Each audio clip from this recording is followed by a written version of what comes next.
Alors pour illustrer les vignobles de Suisse alémanique, nous allons vous présenter son grand vin blanc, sa grande spécialité blanche qui est le Riesling Sylvaner ou Müller-Thurgau.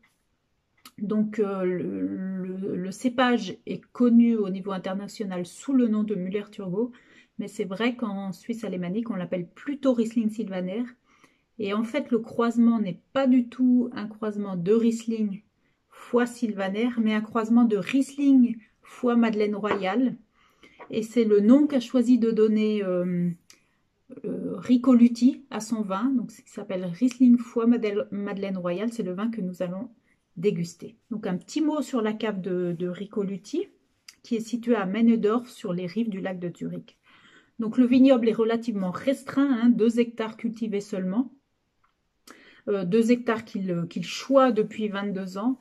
Et pourquoi la surface est si petite? Tout simplement parce que Ricoluti tient à intervenir lui-même personnellement dans toutes les étapes de la production de ses vins. Donc de la taille de la vigne, de la plantation même de la vigne avant, jusqu'à la mise en bouteille et la commercialisation de ces bouteilles. Ricoluti cultive le Riesling Sylvaner, mais également du Rauchling, du Scheurebé, du pinot gris, et puis dans les rouges, du pinot noir et du cabernet cubain. Notre vigneron qui a une petite âme de poète et puis qui est visiblement très épris de son vignoble et de sa région sa région d'habitation, aime à dire qu'il capte l'atmosphère du lac dans ses bouteilles. De ce vin que nous avons choisi, donc le Riesling fois Madeleine Royale 2018, élevé en fût de chêne. Donc comme son nom l'indique, il a été vinifié en tonneaux de chêne, donc ce ne sont pas des barriques, ce sont des tonneaux de chêne de 800 litres. Et le vin a bénéficié d'un élevage sur lit de 8 mois, avec bâtonnage. Juste un petit mot par rapport à l'élevage sur lit et le bâtonnage. Donc au cours de la fermentation alcoolique, les sucres du jus de raisin sont transformés en alcool qui donne du vin. Cette transformation se fait à l'aide de micro-organismes qui s'appellent les levures. Une fois le sucre transformé en alcool, les levures meurent et tombent au fond de la cuve.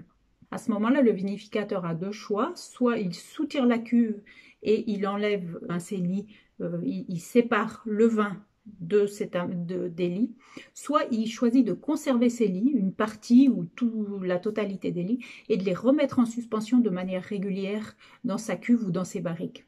C'est ce qu'on appelle le bâtonnage, parce que quand on le fait dans une barrique, le seul accès pour remettre les lits en suspension dans la barrique, c'est le trou de bonde, et donc on rentre un outil en forme de bâton pour remettre en suspension, mélanger le fond de la barrique avec le reste du liquide. Donc ici, le bâtonnage, donc la remise en suspension de ces lits, s'est déroulé pendant 8 mois.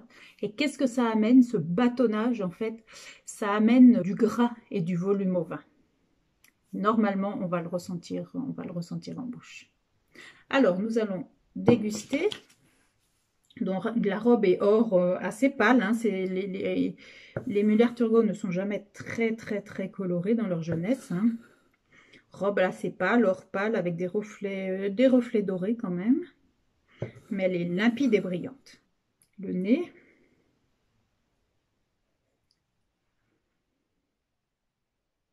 Alors, le nez est vraiment très fin, avec des arômes très fins, un nez ciselé, avec des notes de fleurs, des notes de citron vert, quelques petites notes de pomme vert, pomme Granny Smith. Et puis un petit léger côté banane. Un nez très fin, très subtil. Au palais, l'attaque est franche, il y a une belle vivacité, c'est vraiment un vin très tonique, très tendu comme ça. Très rafraîchissant. Avec du volume, alors là, il n'y a pas seulement de la vivacité, il y a aussi du volume et de la vinosité. On sent que le bâtonnage a fait son effet, ça amène du gras. Et on retrouve les notes pomme verte, citron, zeste de citron. Donc c'est un vin très fin, très ciselé. Moi je dirais à consommer dans sa jeunesse pour bénéficier de sa fraîcheur, de sa vivacité. Moi je le dégusterais assez sur un carpaccio de noix de Saint-Jacques au citron vert. Pour retrouver une petite concordance avec ce filet de citron vert, ou bien alors carrément sur une terrine de poisson, hein, pour que l'acidité du vin balaye le gras de la terrine de poisson. Santé et bon appétit.